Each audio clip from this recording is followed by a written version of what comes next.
final here. So Los Angeles, after beating Utah the other night, losing this one. But Smitty, you were saying this earlier. I mean, this is going to be a process, figuring things out. Obviously, right now with Luka, too, they're being careful with his minutes. Yes. But for him to figure it out with LeBron, let's get Alex Len maybe into the lineup, maybe some more help with the big. Again, a process is going to take some time. It is, and I think offense will be solved much more quicker than their defensive end. Those are two mastermind guys at 6'8". They can handle the basketball, create for themselves, but they do a great job of creating for others. So guys will get some easy shots. You have 2 point guards, 2 big point guards on the floor. But on that other end, Booz, I'm just worried about how quickly they can come up with schemes. Because they're not going to have 2 or 3 lockdown defenders or a lot of rim protection where you can just play one-on-one. It's going to mostly be like in a football game. They're going to have to zone up, cover 2, high safety.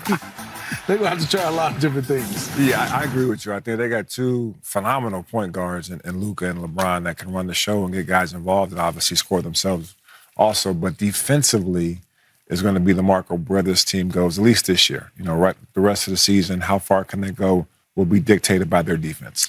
You know, there was a play early in this game where Luka thought he got fouled, complained to the refs, he stopped moving, and the entire Laker team basically stopped. It went 3-0 the other way. I mean, those things cannot happen. Luka's got to be better defensively. I know, again, he's coming back, he's getting back into shape and so forth, but with him and LeBron James, too, who sometimes gets caught doing that, I mean, that can't happen. Not if you're going to play playoff basketball. You know, obviously, this is the last game before a break that's coming up for about a week for everybody in the league.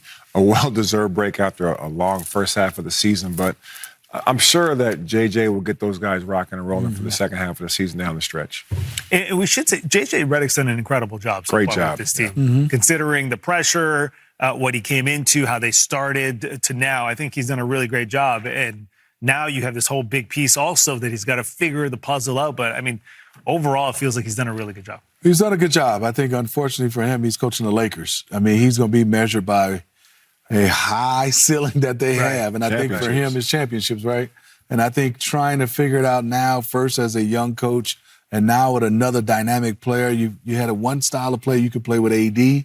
Now this will be totally different. They're really missing a big down in the middle. AD was asking for a big. Yeah. Now you take away AD, and now you don't have any but a couple bigs now.